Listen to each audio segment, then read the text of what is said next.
salamat, brother.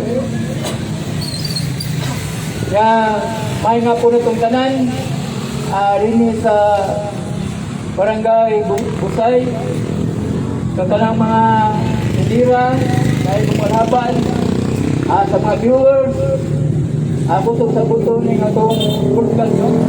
Nalagilagin sa itong Archbishop sa Tugbo, Bishop sa Palma, na Archbishop, spiritual advisor ko, spiritual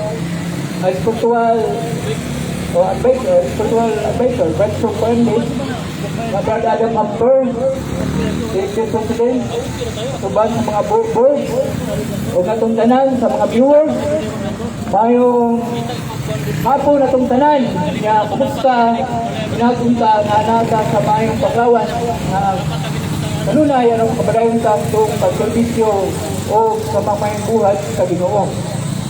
Unya, sa miyaging Domingo or last Sunday, ang akong listen o topic mautong pagkapangulo ni San Pedro or the primacy of St. Peter.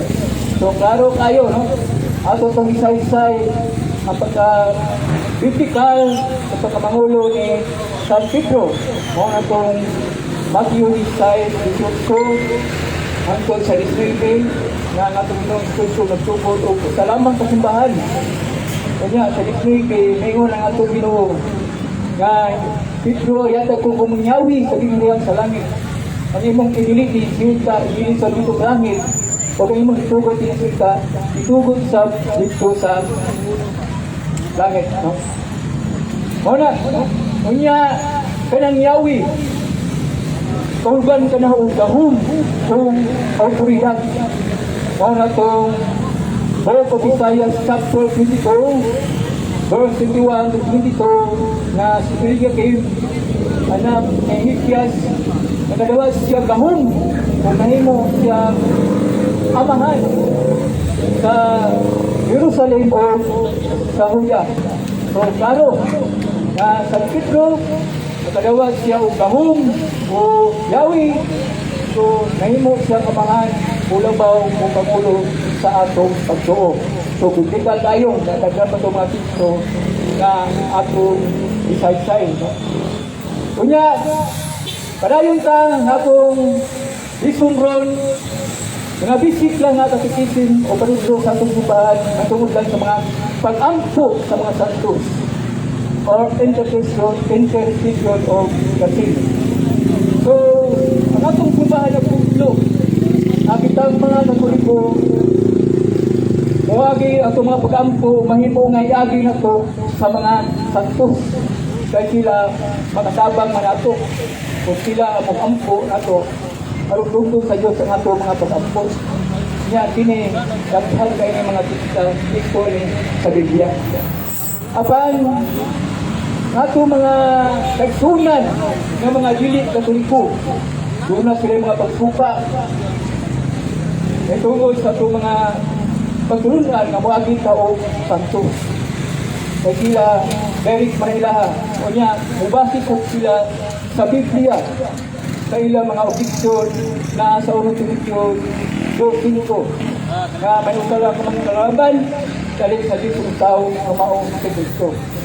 Kanya huwan na itong sisay, inyong siso sa kundalan, ang kamaturan, ang pinabuhi. Huwag makaadto samahan kung hindi mo agit na ako. Niya buhat pa itong dusi. Wala'y laing ang ngalan, yatag sipo kalibutan. Aron ka maluwas, pumili ang ngalan ni Kristo. O ngalan ni Kristo. Niya hindi yung sisi si Kristo, makahimo siya sa pagpangiyupog adto sa amahan. Unang mayroon sila, wag na pinanglala o wagi pa tao santos pa. Dahil ito sa Ginoo. So, you can speak no, sa ilang mga objection. Naanaman ka ng ilang mga objection. Muna nga, ato nang tulagon sa isip o sa katoliko, at least nga, may balot sa manubagyo sa atong mga pagtulugan. So, may tungod diya sa pagkamaluluwas, muna itong 1 Timoteo 5. nga ang Diyos lagi manguluwas.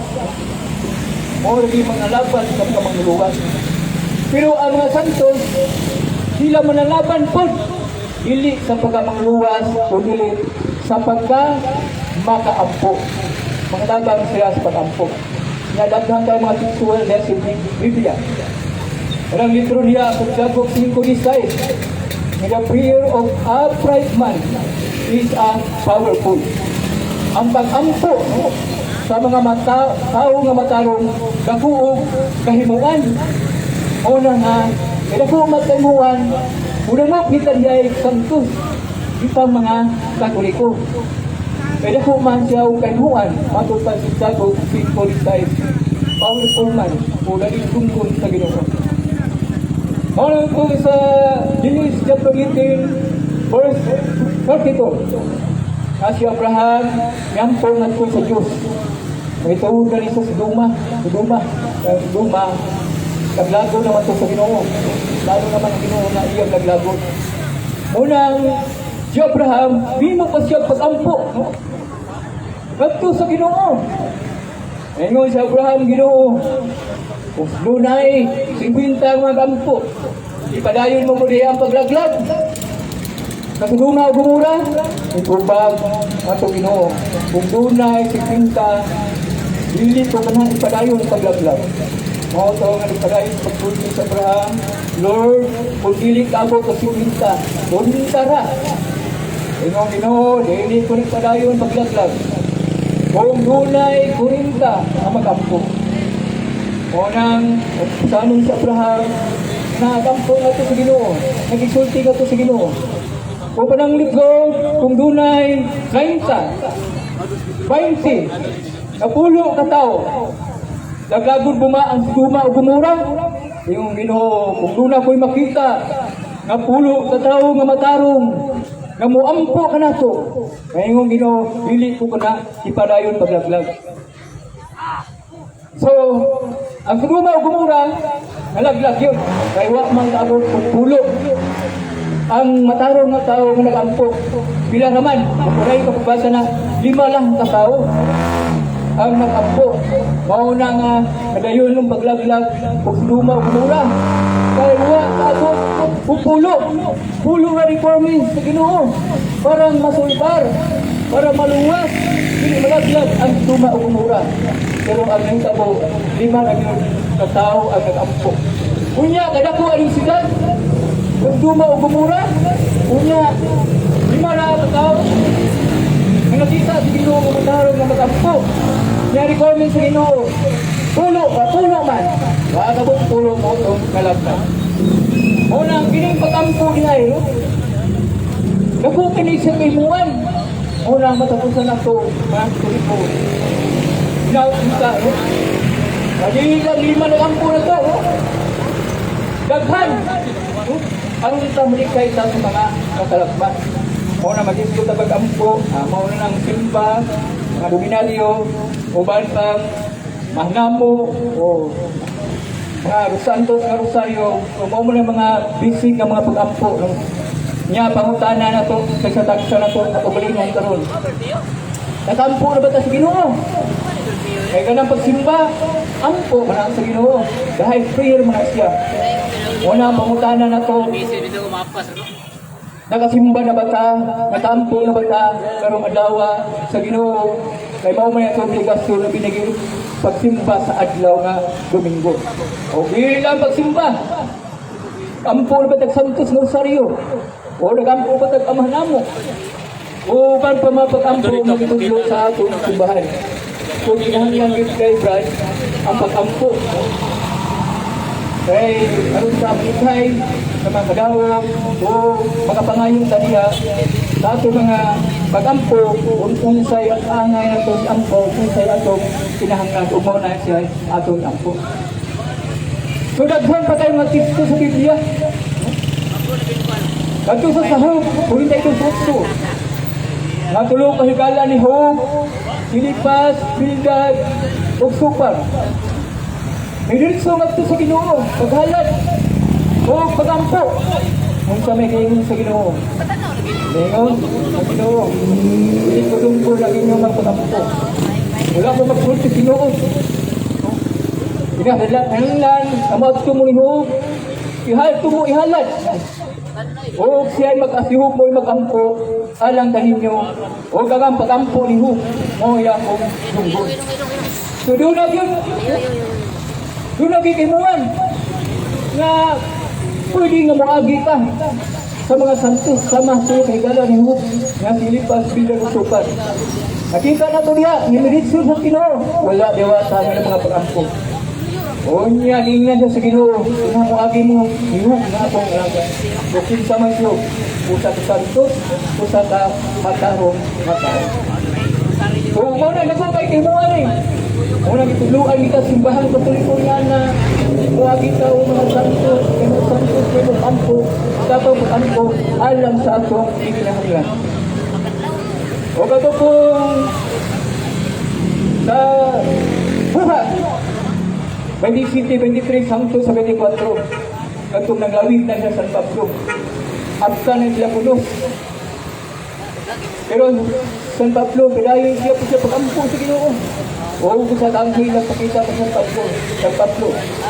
Luhod sa Diyos yung mga pag-ampo. Why pinabuhin nga makalas? May mga kaupan niya sa barko. 266 kapasayro sa barko. Maluwas na. Why makuha ang isip? Why makalas na pinabuhin? Natin sa San Pablo. Karo man itong santo sa San Pablo. Unya, sa buhat mo yun eh. 36 hangtod sa 31. Bita-bita, pagburkas.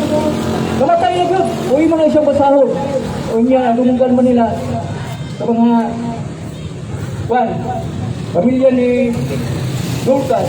Nasa Pedro, doon na din nasa hupit. Nakong ipukuha sa Pedro. Bato sa balay ni Tabita o Dorcas. Abot dito. Niluhod San Pedro dito. O gipatindo, gipabangon, nag-ampo San Pedro dito. O nabuhi sa Tabita. Tabita, kundutan. Patay ito sa Tabita. Pero pinagis pag-ampo ni San Pedro. Nabuhi sa Tabita. So, kundutan ang pangalan. So, klaro nga mga santos, makahimong na siya pag-ampo. Kunya, kung ang tao na namatay, muna na siya ang panagulat sa lawas o kalat. O manang interpretation of the body, pagsul, panagulat sa lawas o kalat. Muna, ang gingon nila na wala na ikabaluan, hindi na makahimo pag-ampo, munang bahin, kalawas, at tumansa, ato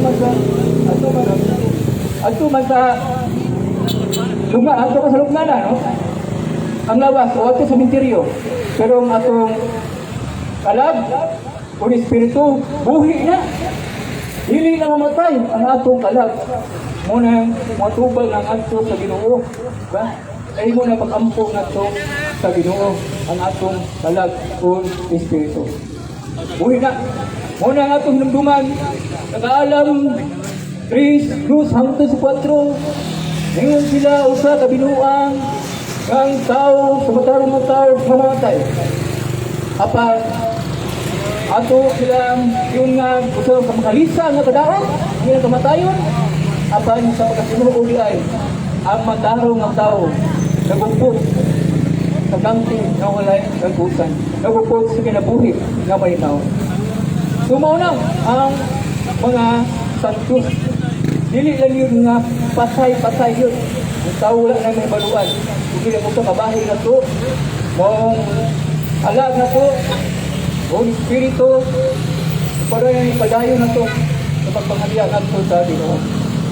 Munang sa Mateo 10, 28 minuto Ginoo, ayaw ka mong hadlok. Yagtong bumbot mapatay sa lawan, at dili makapatay sa espiritu. Pinulungan ang lukin ng Diyos na makalaglag sa lawas kalag dito sa inferno. So, muna, ang tao niya ay iniyak kong lawas, dili taang ay mahadlok ni. Namamatay ka, parang lawas ko, substitute sa kamatayo. Pero atong kalabong espiritu, dili na mamatay. Padayon niya sa pag-ampo, pangayupo sa Ginoo. Basa ng Torya sa kaniliyag. Say, oy biji.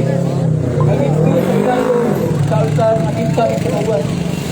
Ang mga kalab, yatong ipamatay, ipamlungbuan, tungo sa pagsangyaw sa pulong sa Ginoo. Nagpadayon sila sa pag-ampo sa Ginoo. Nga Ginoo ano sa pa man magsiluti ni mga tao na dunod sa ilang pagpatay kanamo. So dunay mga kadang ilalo sa kanangalian sa Ginoo. Auto sa Mateo 23 nga nakita nila ni Pedro ng Pablo na si Moises Elias nag-exulting nato sa Ginoo. Kung niya sa panahon pa sa Panginoong Kristo, nadugay na namatay ito nila ni Moises, William ni Elias. Pero nakita nilang San Pedro, nilang San Juan. Unang ang tao niya ay hindi patay nga patay, umahanaw siya sa dayon. Kung hindi ang kamatayon, katao, hindi interpretation of the body of from the soul. Panabulang na sa lawas o salap, maunang uspon, atong lawas, lubong na, ito na sa interior, ito na suka, o pauling sabog, kapag ang atong espiritu, bubig, ang atong talang espiritu. So makita na to, nga ang mga matarong, ang mga tao, makahimo sila pag-ampo, natong mga buhi. Maunang kita mga Katoliko, kanang itudlo sa simbahan Katoliko, nga budangat sa mga santos, daghan kayong basihanan na si Biblia. Kaya simbahan, dili na matudlo, no? Kung mulay basihanan nila sa Biblia. Maunang mga Katoliko, padayon pa, kapag ampo, no? O padangat sa mga santo dahil sila makatabang ako. Kunya, ingon ka pagsimba, adunay duha klase ang pagsimba. O nagtawag siya o adoration. O kaning adoration, mo siya pagsimba, alam na niya sa Ginoo. Sa Mateo 4:10. Kami nga sa Ginoo, ang Diyos lamang mga simba. Pero ang mga santos, masimba sa sila. Pero dili simba nga. Dili simba nga adoration. Kundi Julia. Huwag kasabot. Respect, pagyupo o pagtahod. Isip sa ilang pagkabalaan. Magdunga ba na sa Biblia? Ang mga balaan, yupuan, mga angel o mga santos, ang atutubagan na anak, yupuan, ibiniri, respect ang mga angel o ang mga santos. Ari na sa mga angel, Muslim 5:14. Yusef, sa may gibuat Yusef. Ilupo siya, no? Ilupo siya sa angel. Wanang ganyan also ni City, baog yapon. Ang ibuhat ni Daniel yapon. Iyukbo siya ngadto kang sin gopher. Iyukbo niya pa sa yuta. So, amang niliyay atong masimba, ingon nga veneration, dili adoration. So, duha klase ang masimba. Unya mga santos, mga balaan, masimba ba sa mga balaan? Ato sa nang masimba siya, so, sa ingon, dili adoration, kundi simba, Julia, respect, naman niya sa Biblia.